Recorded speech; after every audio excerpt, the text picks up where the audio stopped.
Primera de Corintios, capítulo 13, versículo 1. Esta es la tercera vez que voy a vosotros. Por boca de 2 o de 3 testigos se decidirá todo asunto. He dicho antes y ahora digo otra vez, como si estuviera presente y ahora ausente lo escribo a los que antes pecaron y a todos los demás, que si voy otra vez no seré indulgente. Pues buscáis una prueba de que habla Cristo en mí, el cual no es débil para con vosotros, sino que es poderoso en vosotros.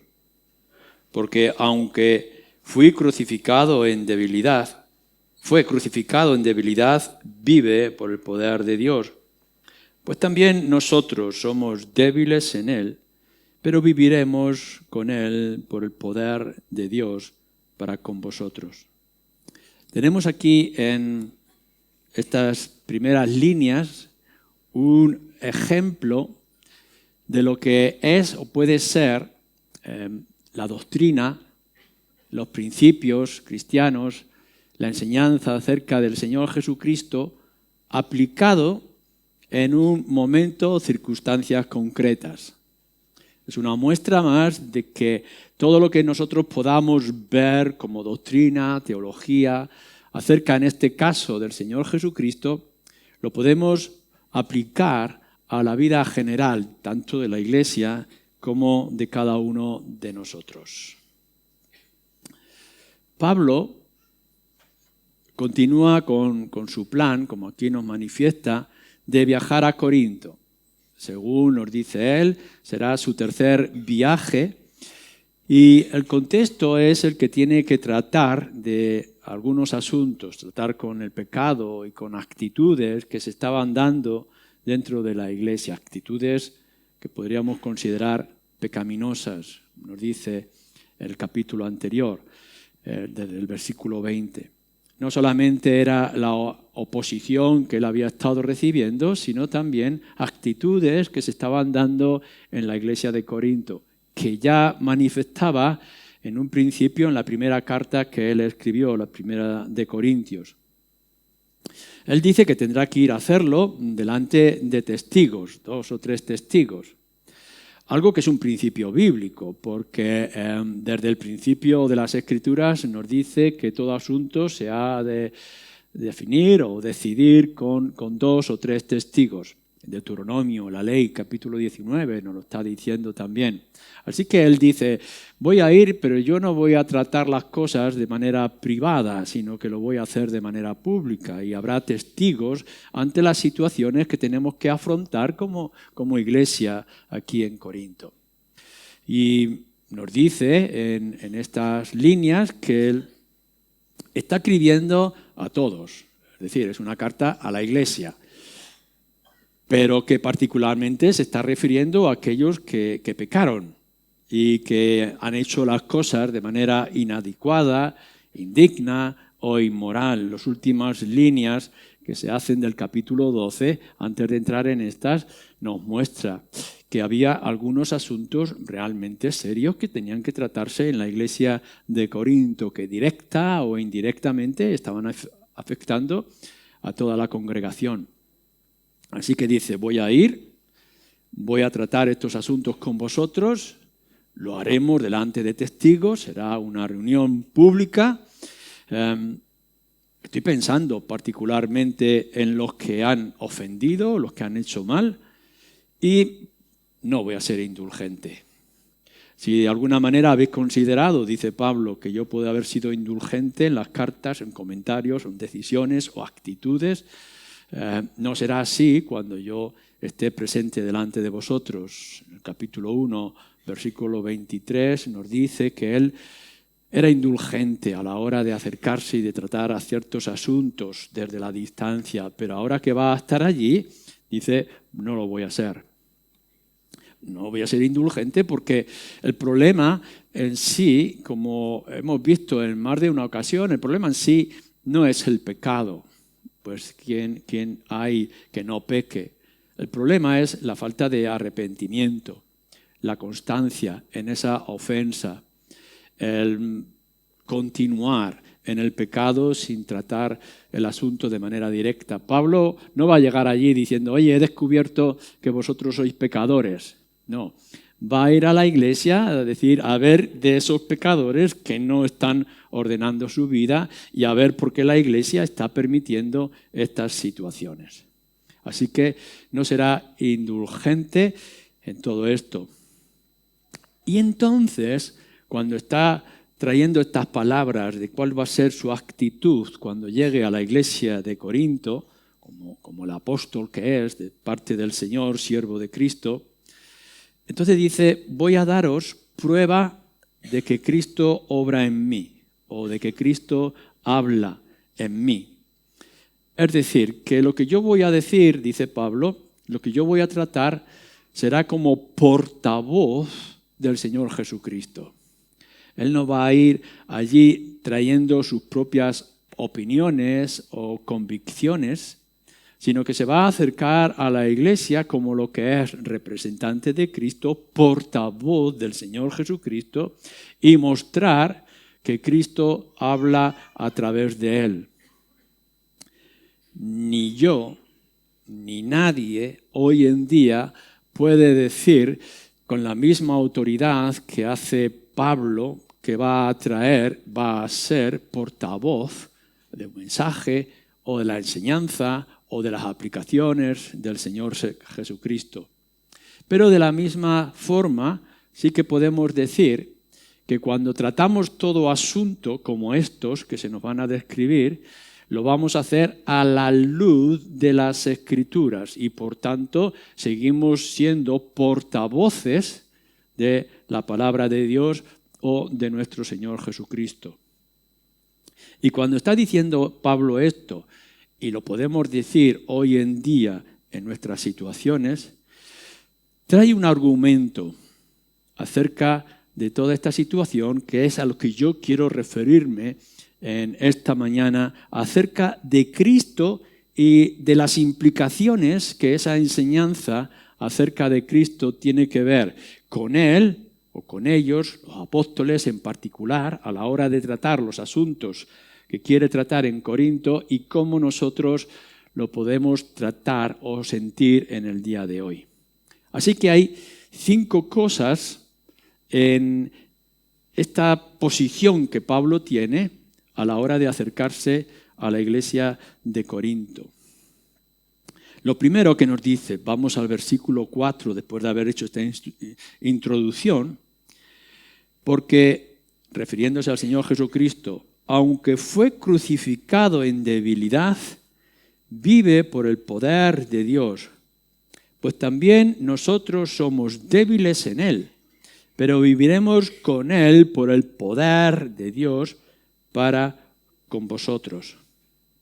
Entonces, lo primero que nos descubre Pablo en este contexto es acerca de la debilidad de nuestro Señor Jesucristo. Fue crucificado en debilidad. Y es una de las grandes doctrinas más sorprendentes y extraordinarias que podemos considerar a la luz de toda la Escritura y del mensaje del Evangelio. Lo que nos dice la palabra de Dios, y lo dice Pablo anteriormente, capítulo 8, versículo 9, que Cristo, siendo rico, se hizo pobre. No sé si hay algunos de vosotros que puede considerarse rico y si hay alguno de vosotros que puede considerarse pobre, pero entre el más rico de entre nosotros y el más pobre de entre nosotros, la diferencia es mínima.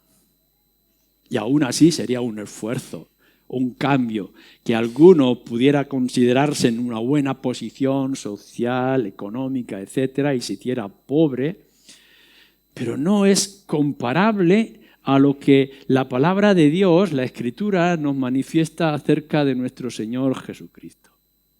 Lo que nos dice es que el Señor Jesús no fue creado de la nada y que fue una criatura que necesitaba ser sostenida. Lo que nos está diciendo es que en la eternidad había un ser único, sublime, lleno de santidad, de gloria, de majestad, de luz, de tal manera que ninguna otra criatura posible podría estar delante de Él y sostenerse. Nuestro Señor Jesucristo, nos dice la Escritura, que estaba antes de la creación y que fue el motivo y el obrador de toda la creación. Así que es Señor de todo lo que nosotros podamos imaginar, de lo que podamos ver y percibir, pero además nuestro Señor Jesucristo supera el universo de tal manera que su sola gloria y majestad no puede ser sostenida. Todo lo que nosotros podamos indagar de ese Dios divino y único en la persona del Señor Jesucristo no podrá alcanzar poder entenderlo con nuestra mente y con nuestros sentidos, ni aun siquiera con toda la información rica y hermosa que nos da las Escrituras. Él es único. En la imagen misma, nos dice en otro lugar, para poder expresarlo de alguna forma, en la imagen misma de Dios Santo. Pero por la razón que ya supongo que todos nosotros sabemos, este ser sublime y único que supera todo el universo, decide hacerse pobre, siervo. Por eso no podemos dejar de leer con temblor, si somos creyentes y creemos lo que dice las Escrituras, Isaías 53. Y como Él, al hacerse hombre, no fue un hombre imponente, extraordinario, sino que se hizo siervo hasta ser humillado y despreciado, y que le miraban y no encontraban hermosura o aprecio en Él de forma alguna.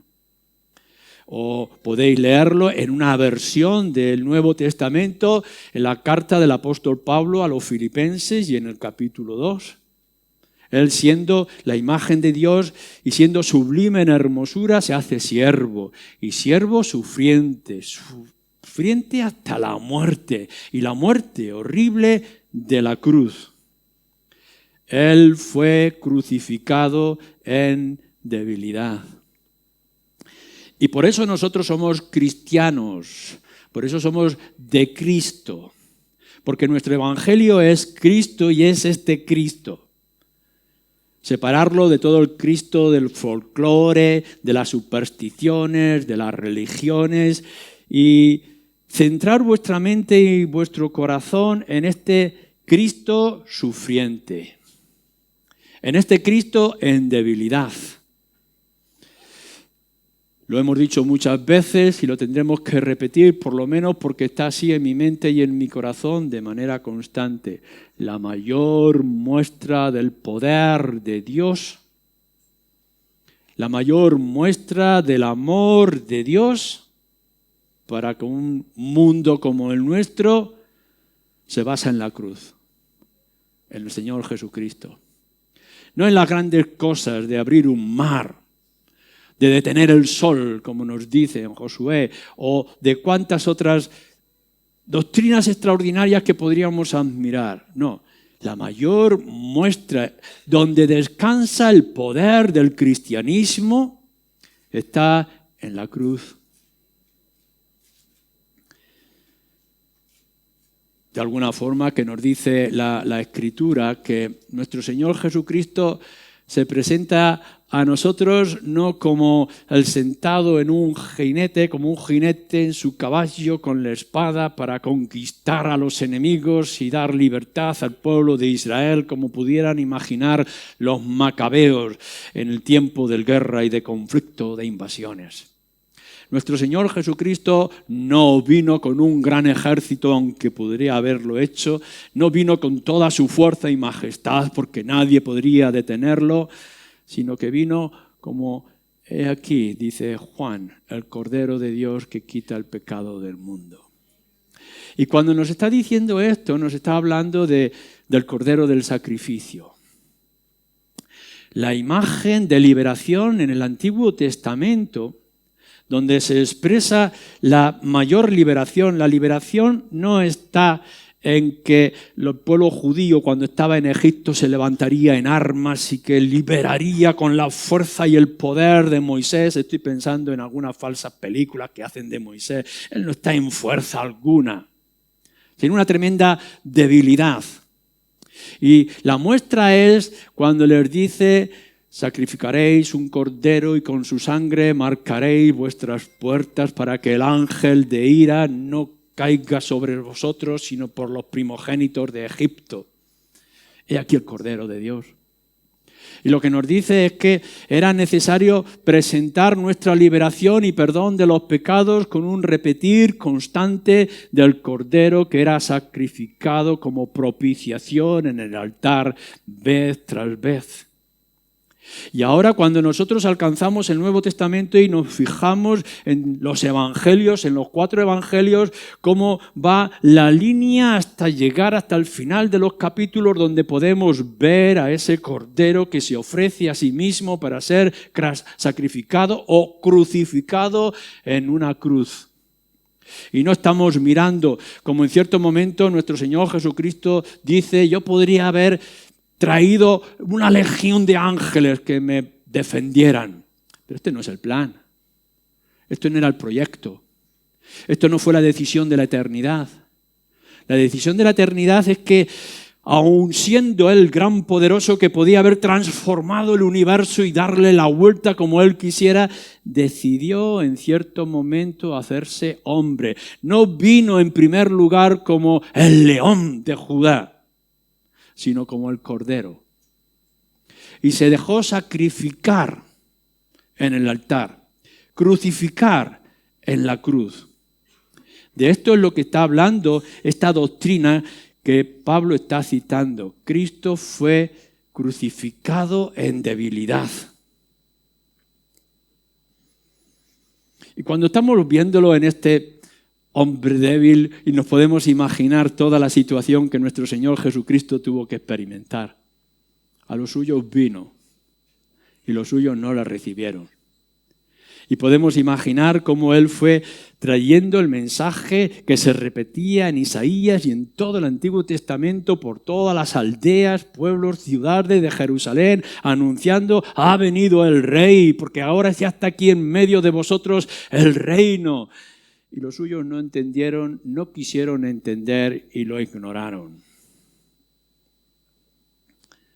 O podemos ver cómo caen las manos de los jueces, de los falsos testigos, de la humillación y del desprecio.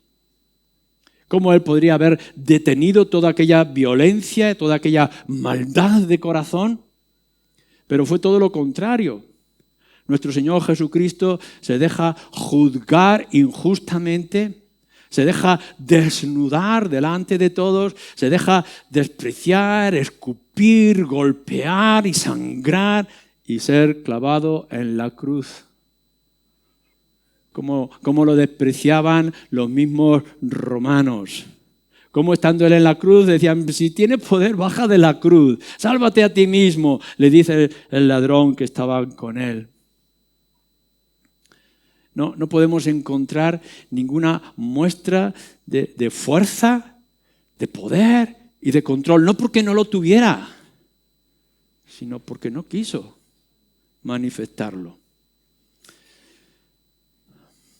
Pero en realidad todo esto no fue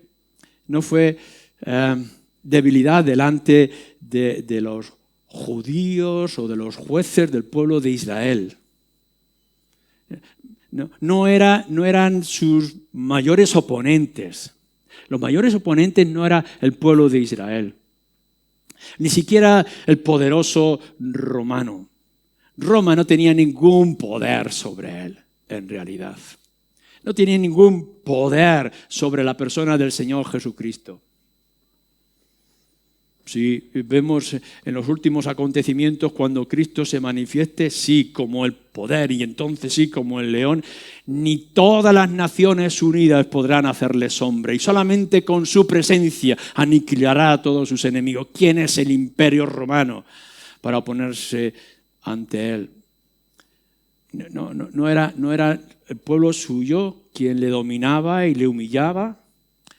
No era el imperio romano.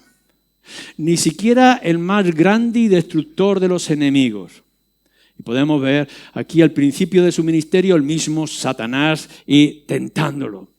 Y cómo él puede provocar incluso a Pedro para que le niegue 3 veces. Y podemos ver al terrible Satanás entrando en el corazón de Judas para entregarle. Cuán inmenso poder tiene Satanás. Pero Satanás no es nada delante de nuestro Señor Jesucristo. Él no fue vencido ni por su pueblo, ni por el imperio romano, ni siquiera por las huestes de maldad del infierno entero. Donde podemos ver la humillación y la caída de nuestro Señor Jesucristo es delante de un juez justo y santo. Si es posible que pase de mí esta copa. Nos dice la Escritura que Dios mismo hizo a nuestro Señor Jesucristo pecado, llevando el pecado de todos nosotros. Y podemos ver esta imagen que nos describe las Escrituras.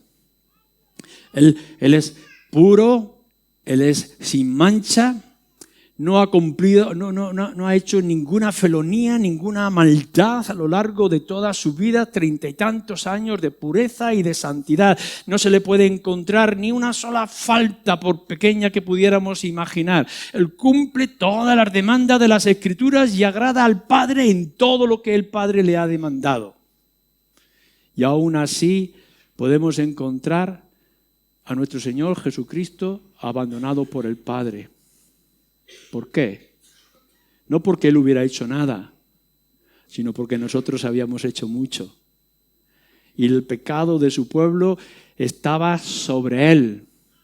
Y tus pecados, nuestros pecados, son tan horribles, tan sucios, tan indignos, que Dios no pudo hacer otra cosa que abandonar a su Hijo. Dios mío, dice nuestro Señor Jesucristo, ¿por qué me has abandonado? E imaginamos que durante toda una eternidad incomprensible para nosotros, la comunión del Padre, del Hijo y del Espíritu fue perfecta y completa. No podemos imaginar un instante de toda la eternidad donde hubiera habido un conflicto, una duda mínima entre el Padre y el Hijo. Y aquí, ahora, por alguna razón que nosotros ahora sí podemos llegar a comprender, el Hijo se siente abandonado. Terrible debilidad la de nuestro Señor Jesucristo por causa de nuestro pecado. No, la muerte, la cruz, no es una paga a Satanás, no es una deuda con el pecado, no es nada contra el imperio romano o el pueblo de Israel. Nuestro Señor Jesucristo es la propiciación, el Cordero humillado pero sin mancha para quitar la culpa, calmar la ira, ser propiciación por nuestros pecados. Por eso decimos que el mensaje del Evangelio y el mensaje de esta iglesia y el mensaje del cristianismo a lo largo de toda la historia puede centrarse en esto, que el Señor Jesucristo vino a morir en la cruz por los pecados de su pueblo para calmar la ira, la justicia de un Dios santo como el nuestro. Por eso Pablo nos está trayendo esta gran verdad. Fue crucificado en debilidad, no porque él fuera débil en naturaleza, sino porque se rindió a la voluntad del Padre por nosotros. Pero entonces viene, mi segundo punto, que también se desprende de estas líneas. Aun cuando Cristo fue crucificado en debilidad, fijaros bien, versículo 4, vive por el poder de Dios. Porque nos podemos imaginar el momento más oscuro, la noche y el día con mayores sombras y tristeza que pudo haber en toda la historia de la humanidad. La muerte de nuestro Señor Jesucristo y aquellos 3 días en la tumba. como se nos describe en los Evangelios y se nos recuerda también en el Antiguo Testamento. No hay momento más horrible que podamos imaginar que nuestro Señor Jesucristo crucificado. De tal forma cayó la sombra sobre todos ellos que los discípulos corrieron y huyeron. ¿Y ahora qué va a ser de nosotros? Que el Señor Jesucristo, el que teníamos puesta nuestra esperanza, ha sido crucificado en una cruz y ahora está enterrado en una tumba. Pero nos dice la gran noticia. Cuando aparecen aquellas mujeres que han escuchado la voz de los ángeles y anuncian que Cristo, escuchar bien, el que ha sido enterrado en una cruz, ha resucitado de entre los muertos. Y entonces descubrimos que nuestro Señor Jesucristo, que fue crucificado en debilidad, la muerte no tenía poder sobre él, porque Él es el autor de la vida. Y por tanto, en el tercer día, como empezaron a anunciar los apóstoles en la iglesia primitiva, lo vemos en el libro de Hechos, salieron y dijeron: vosotros habéis dado muerte al autor de la vida, pero Él vive y reina para siempre. Y entonces descubrimos nosotros que el mensaje de nuestro Señor Jesucristo es real. Cuando leemos en el Evangelio de Juan y les dice al mundo entero a través de sus discípulos, dice: yo soy la resurrección y la vida. Y aun cuando estéis muertos, el que cree en mí vivirá. Y no porque vivirá un pocos años, que será. No porque vivirán en abundancia en este mundo, porque ocurrirá, sino porque vivirán eternamente, porque Él es el autor de la vida. Él es el dueño y Señor de vida y de muerte. Entonces, nosotros, los creyentes que ahora entendemos las palabras de nuestro Señor Jesucristo, soy la resurrección y soy la vida, y que lo ha aplicado a sí mismo, descubrimos que no estamos adorando a un mártir. No estamos adorando a alguien que murió como un símbolo, como un testimonio, como un ejemplo, y que tenemos su tumba como algo glorioso para nosotros. No tenemos tumba del Señor Jesucristo. Porque nosotros adoramos a un Cristo que vive, que resucitó de entre los muertos. No estamos continuando en la debilidad de nuestro Señor Jesucristo, que se entregó voluntariamente para ser humillado, despreciado, crucificado y muerto en una cruz, sino que nosotros adoramos, servimos y honramos a alguien que ha vencido a todos sus enemigos, incluyendo a la muerte misma. Se ha levantado como vencedor de todos sus enemigos. Y nos dice las Escrituras que ahora nuestro Señor Jesucristo se ha sentado en el trono y que tiene el control una vez más de todo el universo. Y no únicamente como el creador de siempre, que lo fue, que lo es, sino que además ahora está como vencedor. Se humilló y desde abajo venció a todos los enemigos. Y ahora con mayor dignidad se puede sentar en su trono y mostrar que todos sus enemigos estarán bajo sus pies. Esto nos revela que si bien en un principio el primer paso que nosotros dábamos, si es que sois creyentes, es cuando descubríamos a Cristo como nuestro Salvador, que Él llevaba nuestros pecados. Si crees en el Señor Jesucristo, quizá por primera vez en esta mañana, si crees que Él fue llevado a la cruz por tus pecados que te podrían haber condenado a la muerte, Cristo es tu Salvador. Si pones tu confianza en Él, serás salvo. Pero entonces, en el momento mismo que tú descubres que Cristo es tu Salvador, también tienes que descubrir que Cristo es tu Señor. Que Él se ha levantado ya no únicamente para ser otra vez sacrificio. No necesita morir una vez más. No necesita demostrar nada.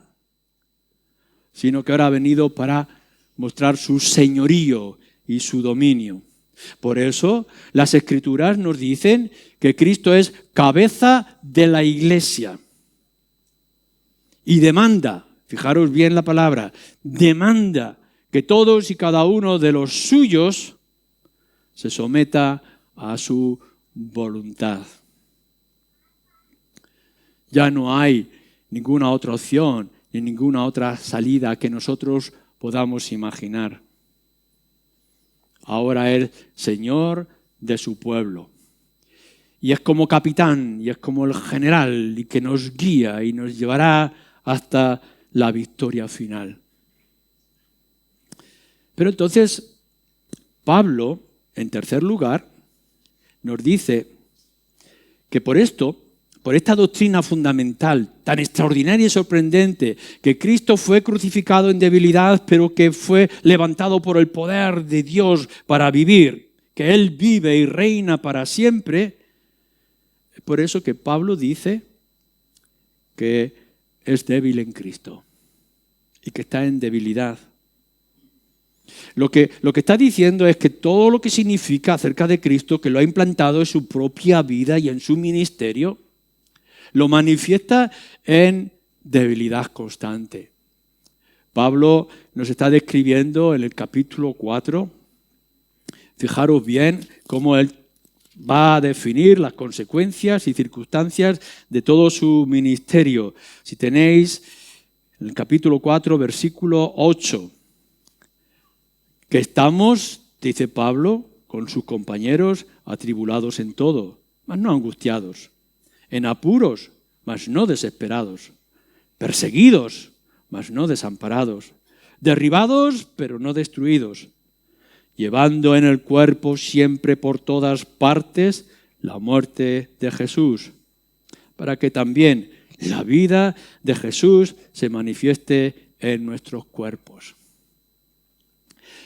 Cuando está hablando de su ministerio dice: yo he sido golpeado con látigos, con palos, he sido apresado, me han dado casi por muerto en varias ocasiones, he tenido que escapar de manera humillante de diferentes sitios. La vida de Pablo ha sido una constante lucha y conflicto con naufragios y de necesidades y penurias constantemente. Estas manos me han tenido que sostener cuando incluso tenía al alcance el sostenimiento de otros hermanos y de otras iglesias. Trabajos, azotes, capítulo 11 nos está diciendo. O nos dice en la primera carta a los Corintios también el mismo en gran debilidad. Porque esto es lo que estaba significando. Si Cristo Jesús tuvo que sufrir lo que sufrió hasta llegar hasta la cruz, ¿cómo no voy a estar, piensa Pablo, yo en las mismas circunstancias y con el mismo sufrimiento por causa del Evangelio? Si Cristo lo hizo, yo estoy dispuesto a entregarme y a vivir y consumirme, gastarme, darme por completo por esta causa. Dispuesto a lo que sea por causa del Evangelio. Y así es. Las críticas, los ataques de dentro y de fuera, nos dice en alguna ocasión. Porque veréis, el Evangelio, si es que alguno está pensando en dedicar su vida al ministerio del Evangelio y a la proclamación de la buena nueva, no va a ser nada fácil. No vais a encontrar ningún lugar en el mundo donde la oscuridad reciba bien a la luz. No vais a encontrar ningún sitio donde el mundo esté con paciencia, con interés, recibiendo el Evangelio. Lo que vais a encontrar constantemente es la opresión y las dificultades. El Señor Jesucristo dice claramente en el Evangelio: si me han perseguido a mí, también os perseguirán a vosotros. Y que os voy a enviar como corderos en medio de lobos. No os sorprendáis, porque proclamar el Evangelio, mostrar la grandeza de nuestro Señor Jesucristo es una tremenda debilidad. No es por nuestro poder, nuestras habilidades. Pablo nos dice al principio de la primera carta a los Corintios: yo no he venido con sabiduría del mundo, yo no he venido con poder humano, yo he venido en plena y total debilidad, dice, confiando únicamente en este mensaje poderoso, Cristo y Él crucificado. Si pensáis que nosotros tendríamos que salir al mundo porque tenemos habilidades, conocimiento, filosofía, dones extraordinarios que sean esenciales para el Evangelio, os estáis engañando. No tenemos nada en absoluto. Y para que Dios pueda mostrar su poder y su gloria, ha escogido lo más ignorante y lo más necio como pueda ser yo para proclamar el Evangelio. Ninguno de nosotros es lo suficientemente útil para considerarse digno como persona a la hora de anunciar el Evangelio. El poder no está en nosotros, no está en nuestras debilidades, en nuestras habilidades, sino en las debilidades y en las flaquezas. Y Pablo dice, de esto yo lo he aprendido, acompañar en el sufrimiento y en la muerte al Señor Jesucristo en plena y total debilidad. No vamos con la fuerza, no vamos con la espada. Lo único que tenemos ante este mundo cruel, indiferente, inmoral, violento, es el poder del Espíritu. Pero a la misma vez, y en cuarto lugar, el apóstol Pablo está diciendo, de la misma manera que Cristo fue crucificado en debilidad, pero fue levantado en poder de entre los muertos, y que entonces yo al proclamar el Evangelio he venido en total debilidad, no confiando en mis méritos ni en mis habilidades, pero ahora tener en cuenta esto. En cuarto lugar, decimos, pero vivo con el poder y para el poder de Dios. Leemos otra vez, versículo 4, porque aunque fue crucificado, Cristo en debilidad vive por el poder de Dios. Pues también nosotros somos débiles en Él, eso es verdad. No tenemos ningún mérito, ninguna capacidad, pero viviremos con Él por el poder de Dios para con vosotros. Cuando Pablo se estaba presentando a la iglesia de Corinto, y este es el argumento que Pablo está trayendo y que lo va a manifestar en otros lugares, dice, yo no me voy a acercar ahora a vosotros en debilidad. Ahora me voy a acercar a vosotros en poder y en autoridad. Y de la misma manera que hemos dicho que nuestro Señor Jesucristo resucitó de entre los muertos para ser Señor de cada uno de nosotros y ser cabeza de la iglesia y ser el líder del pueblo de Dios que nos lleva a la victoria, nosotros estamos dominados, controlados por la obra y la persona de nuestro Señor Jesucristo. Ahora que Pablo se acerca a la iglesia con la autoridad que él ha recibido. Mirar, hay una gran diferencia entre lo que es el mundo y cómo nosotros expresamos el Evangelio al mundo, a cómo lo expresamos en la iglesia. Al mundo vamos diciéndoles, si es verdad, sois pecadores, pero no importa cuán grandes sean vuestros pecados. Es verdad que estáis lejos de Dios, pero no importa cuán lejos estéis de Dios. Es verdad que vuestros pecados son condenables por toda la eternidad, pero no importa aun cuando el infierno os esté esperando.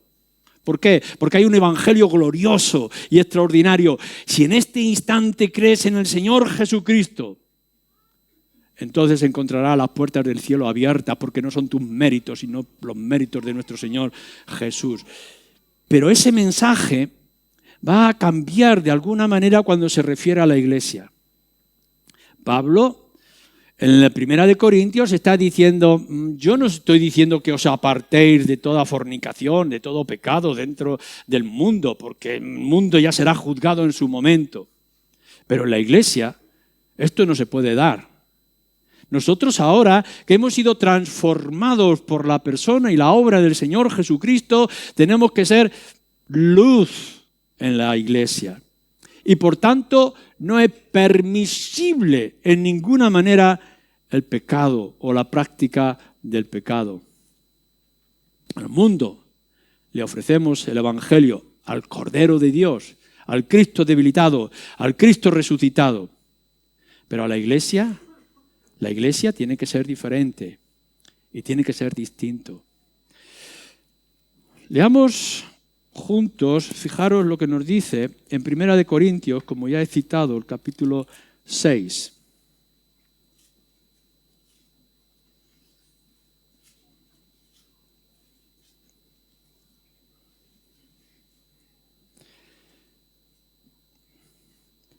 Dice 1 Corintios, capítulo 6, versículo 9. ¿No sabéis que los injustos no heredarán el reino de Dios? No erréis, ni los fornicarios, ni los idólatras, ni los adúlteros, ni los afeminados, ni los que se echan con varones, ni los ladrones, ni los ávaros, ni los borrachos, ni los maldicientes, ni los estafadores heredarán el reino de Dios.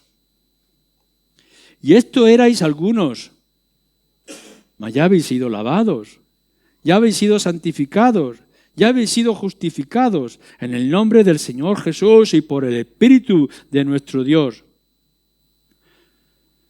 Todas las cosas me son lícitas, mas no todas convienen. Todas las cosas me son lícitas, mas yo no me dejaré dominar por alguna. Lo que nos estaba diciendo, y nos dice, y nos repite, la Escritura es: habéis sido sacados de este mundo de inmundicia, habéis sido liberados. Ahora tenéis el poder del Evangelio en vuestras vidas. Ahora habéis sido santificados y dedicados para el Señor. Por tanto, dice Pablo, no se puede permitir estas ligerezas espirituales o morales que nos cita en el capítulo anterior al 13. No voy a venir a vosotros ahora a presentaros otra vez el Evangelio. No voy a venir a ofreceros de una manera gratuita la grandeza del perdón de pecados en el Señor Jesucristo. Ahora yo voy a venir a la iglesia a exigir de vosotros santidad. Si Cristo ha muerto por vuestros pecados, vosotros tenéis que estar muertos al pecado. Nos va a decir en otro lugar. Y por tanto tiene que venir y dice, no voy a venir de una manera sensible o humilde. Voy a venir con la autoridad que me da el Evangelio, con el poder de un Señor que gobierna y que dirige todas las cosas. Al mundo le ofreceremos el Evangelio.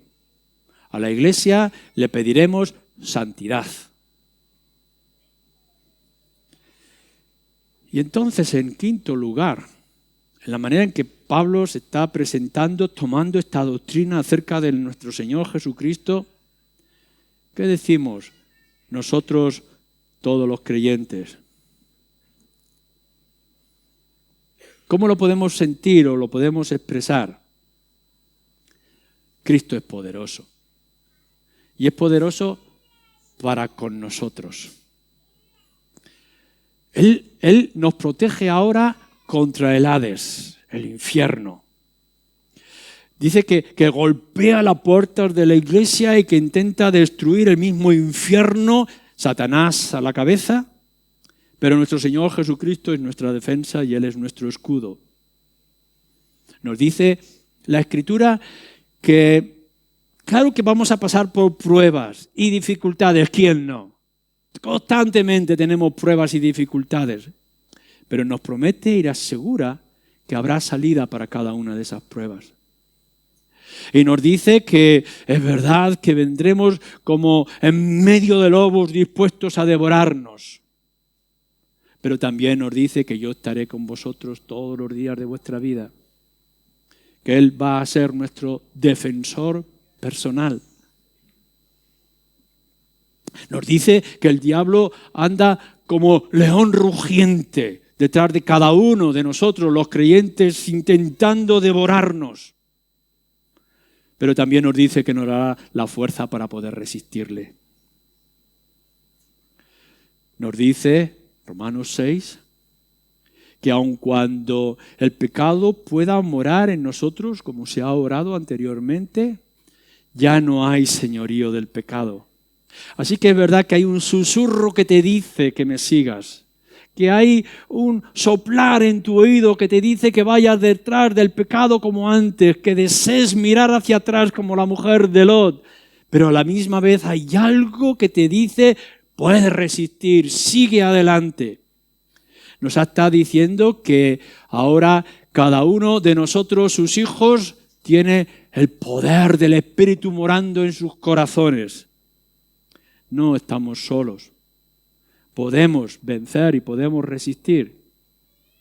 Nada ni nadie, dice Pablo a los romanos, nos podrá apartar del amor de Dios que es en el Señor Jesucristo.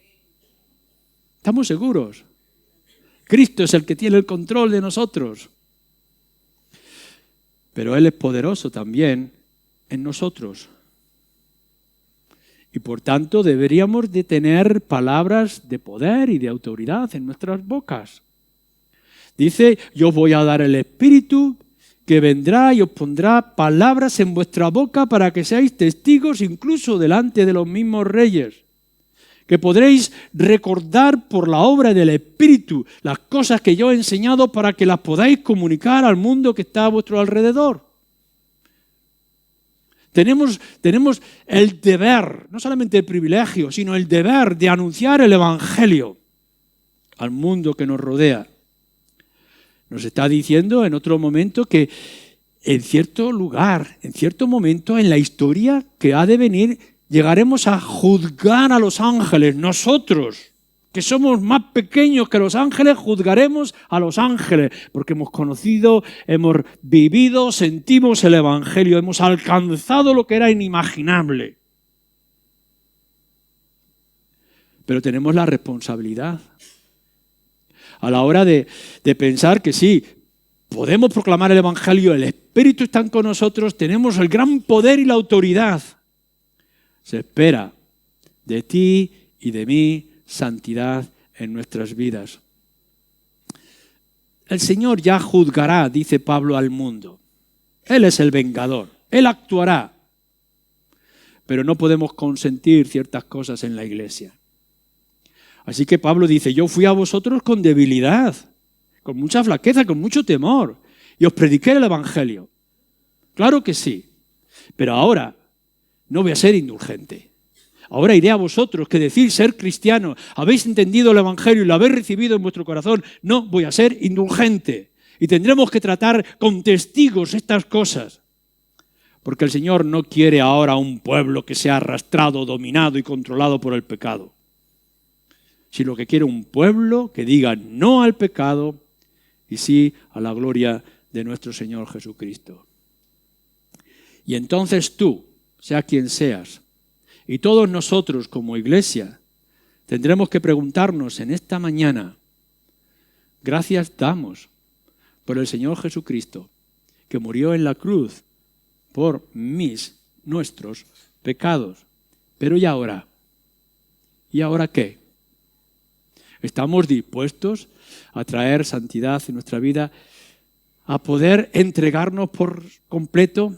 O como dice acerca de los sacerdotes en el pasado con Moisés, a consagrarnos de por vida a este Dios que se ha manifestado a nosotros. Que nuestra lucha ahora sea para buscar agradar al Señor en todo momento. Amén.